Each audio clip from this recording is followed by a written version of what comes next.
Hello दोस्तों, स्वागत है आपका हमारे YouTube चैनल टेक एकेडमी में। मैं हूं शशिकांत राय और आज का जो वीडियो है वो काफ़ी इम्पॉर्टेंट है, क्योंकि इसका आप देख रहे होंगे जो थंबनेल पे डिजाइन लिखा हुआ है कि आपका नियोजन आपके हाथ। जी हाँ, आपका नियोजन वास्तव में आपके हाथ में होता है। आपकी नौकरी लगेगी कि नहीं लगेगी, यह बहुत कुछ आपकी जो है बुद्धि के ऊपर निर्भर करता है। क्योंकि जब ओपन कैंप काउंसलिंग होती है तो इसमें बहुत सारी चीज़ें एक शिक्षक अभ्यर्थी के ऊपर जो है डिपेंड रहती हैं कि वो किस प्रकार के फैसले लेगा, किस प्रकार के डिसीजन लेगा, कहाँ पर जाएगा, कैसे काउंसलिंग कराएगा, उसके डॉक्यूमेंट्स की जो है डिटेल्स क्या है, उसने अपने डॉक्यूमेंट्स के जो अशुद्धियाँ हैं उसको कंप्लीट करने के लिए क्या क्या जो है काम कर रखे हैं या कैसी जो उसके जो है पक्ष में कर रखी हैं। ये बहुत सारी चीज़ें ऐसी होती हैं जो ये डिफाइन करती हैं कि आपका नियोजन होगा कि नहीं होगा। इसीलिए मैंने अपने इस वीडियो का टाइटल रखा है कि आपका नियोजन आपके हाथ। तो वीडियो शुरू करने से पहले हम कह देना चाहते हैं कि जो भी अभ्यर्थी हमारे चैनल पर नए हैं, हमारे चैनल को जो है सब्सक्राइब कर लीजिएगा। सब्सक्राइब करने के लिए आपको सब्सक्राइब बटन पे क्लिक करना होगा, बेल आइकन पे प्रेस करना होगा और ऑल पे क्लिक करना ना भूलें। तो आइए शुरू करते हैं अपना आज का वीडियो। जानते हैं कि आपका नियोजन आपके हाथ कैसे है। आपका नियोजन आपके हाथ इस प्रकार से है कि आपने अगर सही तरीके से जो है फॉर्म का आवेदन किया है। फॉर्म का आवेदन करते समय भी बिहार शिक्षक के जो अभ्यर्थी होते हैं काफ़ी जो है मिसगाइड रहते हैं। उनको खासतौर से सीटों का पता नहीं चल पाता है और कितनी कहाँ पे सीटें हैं उसके ज्ञान के अभाव में वो क्या करते हैं, आवेदन कर देते हैं। और लास्ट में जब जो है उनकी काउंसलिंग की जो मेरिट लिस्ट बनती है या फाइनल मेरिट लिस्ट सूची सामने आती है तो बाद में जब वो रोस्टर देखते हैं तो कहते हैं कि यहाँ पे तो सीटें नहीं हैं। ऐसे एक दो नहीं, ऐसे बहुत सारे अभ्यर्थी हैं जिन्होंने आवेदन किया होता है वो भी बिना रोस्टर देखे।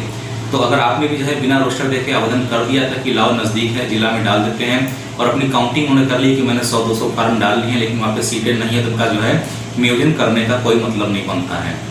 तो इसलिए मैंने जो इस वीडियो को टाइटल ये रखा है कि आपका नियोजन आपके हाथ है।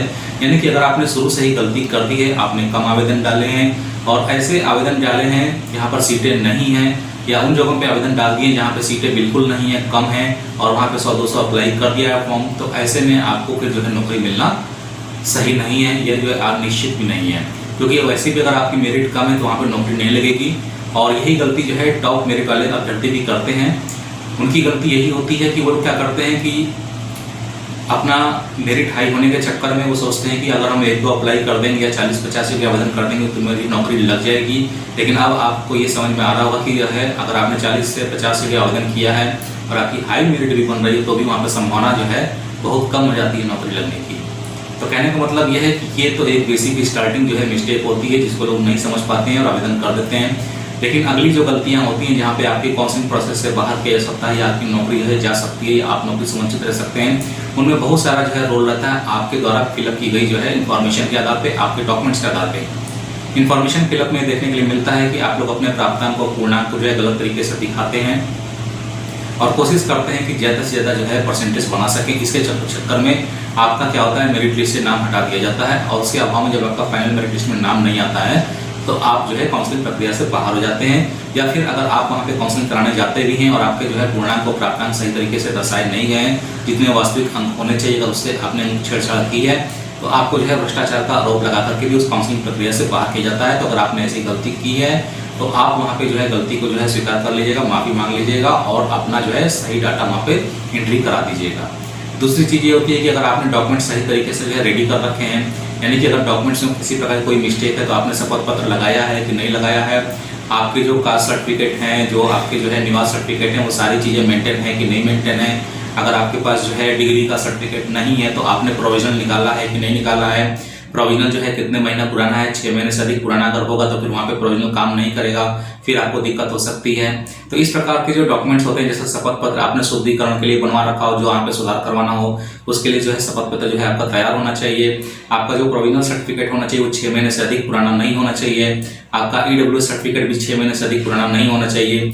बहुत लोग कहते हैं कि EWS सर्टिफिकेट जो होता है वो 1 साल तक काम करता है, लेकिन ऐसा नहीं है, क्योंकि आपका जो आय प्रमाण पत्र होता है उसकी वैलिडिटी 6 महीने की होती है और ये जो है आय प्रमाण पत्र के आधार पर ही बनता है EWS का सर्टिफिकेट, तो उसकी वैलिडिटी भी 6 महीने ही मानी जाती है।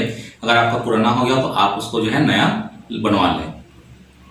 तो ऐसी बहुत सारी गलतियां होती हैं जिसके चलते जो है आप अपने जो है काउंसलिंग प्रक्रिया से बाहर हो जाते हैं और नौकरी नहीं पा पाते हैं, शिक्षक नहीं बन पाते हैं। तो प्लीज़ ऐसी गलतियां अगर आपने कर रखी हैं तो उनको अभी भी समय है, आप सुधार लीजिए, क्योंकि आपका नियोजन आपके हाथ में है। अगर आपने ये सारी चीज़ें नहीं सुधारी तो आपको दिक्कत हो सकती है।